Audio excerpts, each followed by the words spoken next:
Hello class 10th। आज हम chapter number 11 construction के बारे में पढ़ेंगे। लास्ट वीडियो मैंने आपको एक्सरसाइज 11.2 का जो question number second and third है वो करवाया था। आज हम करेंगे 11.2 एक्सरसाइज का question number fourth. Question number fourth में आपको क्या करना है, देखो जैसे जैसे मैं फिगर बनाता जाऊँगा कंस्ट्रक्शन में आपको वही स्टेप्स लिखने हैं, ठीक है। तो क्वेश्चन नंबर फोर्थ में क्या है, draw a pair of tangent to a circle of 5 centimeter which are inclined to each other at angle of 60। देखो पहले रफली बता देता हूँ, कोई एक एंगल है जिसकी रेडियस है 5 सेंटीमीटर, ठीक है। अब इस सर्कल पर दो टेंजेंट ड्रॉ करने आपको, ठीक है।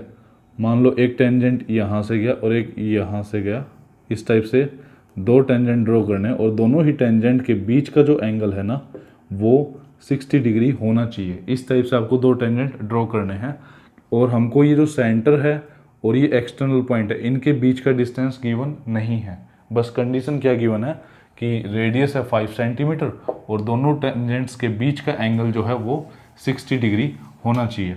तो कैसे करेंगे वो देखो, सबसे पहले आप, ठीक है, कंस्ट्रक्शन में भी क्या करना है, first take A point O and distance 5 centimetre to A, ठीक है। या फिर आप ये कह सकते हो take O A as a radius and O as a centre, ठीक है, and the length of the radius is 5 centimetre. इतना लिखने के बाद एक सर्कल आपको बनाना है, ड्रा ए सर्कल। उसके बाद ऑन द पॉइंट ए, ठीक है, ए पॉइंट के ऊपर हम 90 डिग्री का एंगल बनाएंगे। तो क्या लिखना है, on the point A make an angle of 90 degree, ठीक है। ए के ऊपर आपने 90 डिग्री का एंगल बना दिया। उसके बाद on the point O make an angle of 120 degree. O point के ऊपर आप 120 डिग्री का एंगल बनाओगे, ठीक है। उसके बाद ये पॉइंट आपका आ गया बी। अब क्या लिखना है आपको, on the point B make an angle of 90 degree, ठीक है। The intersection point of angle A and angle B, name it as point P, ठीक है। now the angle BPA is 60 degree and angle AOB जो है वो 120 degree का है। ये दोनों आपने 90 डिग्री के बनाए थे, ठीक है। बस इतना ही करना है। कंस्ट्रक्शन में जो स्टेप्स मैंने आपको बताए वही लिखने हैं। अब ये हुआ कैसे वो देखो, अगर किसी भी सर्कल पर बाहर से दो टेंजेंट आएंगे, ठीक है, ये पॉइंट ऑफ कांटेक्ट है दोनों, ये इसका सेंटर। अब ये एंगल आपका 90 डिग्री होता है आपको पता है, और ये एंगल भी 90 डिग्री। अगर ये एंगल 60 डिग्री का है तो ये वाला जो एंगल होगा वो 120 डिग्री का होगा। क्यों? क्योंकि इन दोनों एंगल्स का सम हमेशा सप्लीमेंट्री होता है। ये हमने चैप्टर नंबर 10 में भी पढ़ा था। इन दोनों एंगल का सम जो होगा वो 180 डिग्री होगा। अब अगर ये 60 का है तो ये 120 का होगा। वही हमने किया, सबसे पहले एक रेडियस ली 5 सेंटीमीटर की, नाम दिया ओ से लेके ए तक। ए पे 90 डिग्री का एंगल बनाया और ओ पर हमने 120 डिग्री का एंगल बनाया। उसको एक्सटेंड किया, ये पॉइंट बी आ गया। बी पॉइंट पर फिर 90 डिग्री का एंगल बनाया, जैसा कि इसके अंदर 90 डिग्री के हैं दोनों। तो ये इस लाइन को एक्सटेंड किया। ये दोनों ही लाइन जहाँ पर भी कट करेगी ऑटोमेटिक वहाँ पर 60 डिग्री का एंगल ही बनेगा। यही हमको बनाना था। तो इसकी रेडियस आप इसकी कंस्ट्रक्शन भी लिख सकते हो। अब इसके बाद जो क्वेश्चन नंबर 5 है वो देखिए।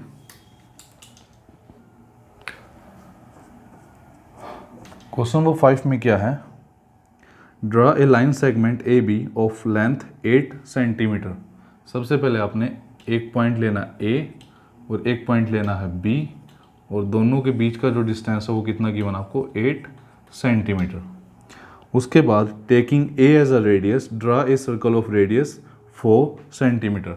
ए को सेंटर मान के 4 सेंटीमीटर मतलब बिल्कुल इसका जो मिड पॉइंट आएगा। अब मिड पॉइंट आप स्केल से भी माप सकते हो। ये टोटल 8 है तो इसका मिड पॉइंट यहाँ तक आ गया सपोज करो, ठीक है। ये पॉइंट सी आ गया या एक्स मान लो। तो ए से लेके एक्स तक यहाँ तक कितना है 4 सेंटीमीटर, ठीक है। अब ए को सेंटर मान के और ए एक्स को रेडियस मान के एक सर्कल ड्रॉ करना है, कर दिया।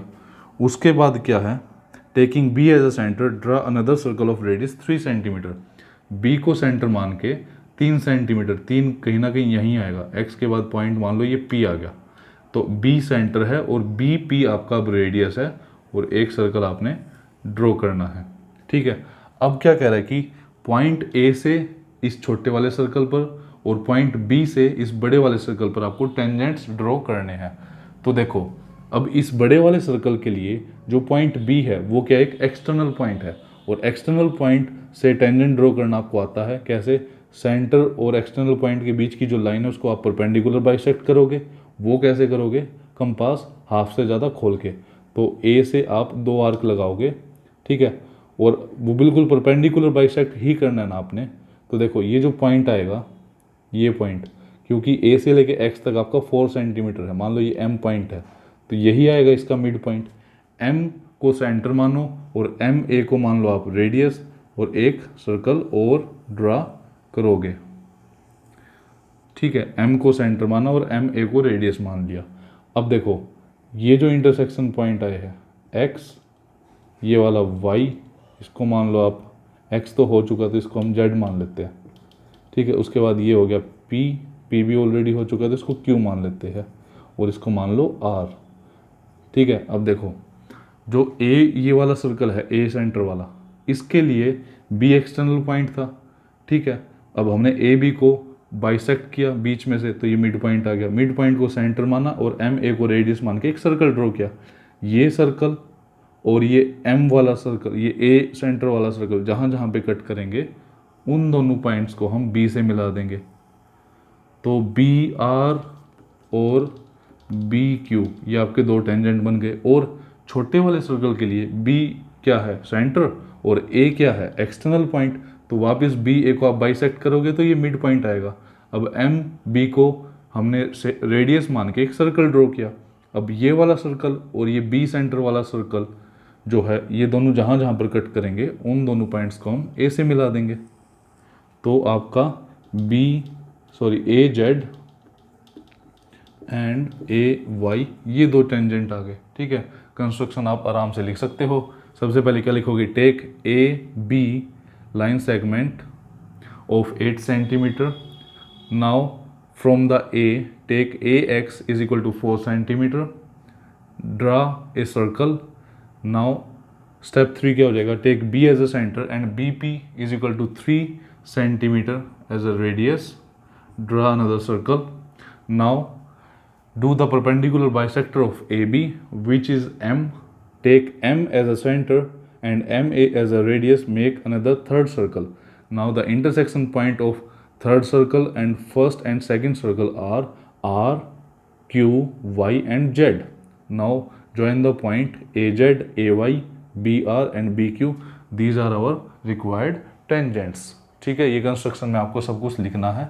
कंस्ट्रक्शन आपकी अपनी लैंग्वेज में भी हो सकती है, मतलब एग्जैक्ट जो मैंने वर्ड्स बोले वो नहीं, तो आप अपने हिसाब से भी लिख सकते हो कि आपने पहला स्टेप कौन सा किया, दूसरा कौन सा किया, ये सब आप उसमें लिख सकते हो। अब हम करते हैं पहले क्वेश्चन नंबर 7, उसके बाद क्वेश्चन नंबर 6 भी करेंगे नेक्स्ट पार्ट में। क्वेश्चन नंबर 7 कर लेते हैं। उसमें क्या है? Draw a circle with the help of bangle. ठीक है, बैंगल की हेल्प से आपने एक सर्कल ड्रॉ किया। सपोज करो ये सर्कल आपने ड्रॉ कर दिया। अब क्या कह रहा है कि take A point outside the circle, outside the circle कोई आपने पॉइंट लिया। उसके बाद क्या कह रहा है? Construct the pair of tangents from these points to the circle. ठीक है, इस पॉइंट से आपने 2 टेंजेंट्स ड्रॉ करने हैं। ठीक है, तो टेंजेंट्स ड्रॉ करने के लिए हमको सेंटर भी चाहिए। अब इसका सेंटर तो नहीं पता हमको, अगर हमारे पास सेंटर होता तो इस पॉइंट का और सेंटर का हम डिस्टेंस को परपेंडिकुलर बाइसेक्ट करते और हमारा क्वेश्चन सोल्व हो जाता। ठीक है, इस पॉइंट को मैं यहीं कहीं मान लेता हूँ, पॉइंट पी मान लिया। अब सेंटर निकालने के लिए आप कंस्ट्रक्शन में क्या लिखोगे? सबसे पहले the circle which has made by the help of bangle, draw 2 non parallel chords. ठीक है, A B and C D. ठीक है, हमने क्या लिखा कि draw 2 non parallel chords A B and C D. Now do perpendicular bisector of A B and C D. A B और C D का परपेंडिकुलर बाइसेक्टर कर सकते हो। कैसे? वही हाफ से ज़्यादा कंपास खोल के। ऐसे ही इसका भी आपको करना है, हाफ से ज़्यादा कंपास खोल के। ठीक है। नाउ उसके बाद क्या लिखोगे, the intersection point of both perpendicular bisector is O and O is our centre of the circle. ठीक है, इन दोनों परपेंडिकुलर बाइसेक्टर का जो इंटरसेक्शन पॉइंट होगा ना वो आप ओ मान लेना और वही आपका सेंटर है। अब उसके बाद सेंटर आने के बाद क्या है, ज्वाइन, क्या लिखोगे आप, ज्वाइन ओ एंड पी।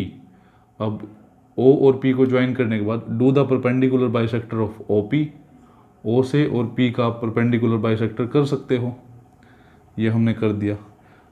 इस पॉइंट को M मान लिया। Now take M as a centre and M P as a radius, draw another circle, एक और सर्कल ड्रा करोगे आप।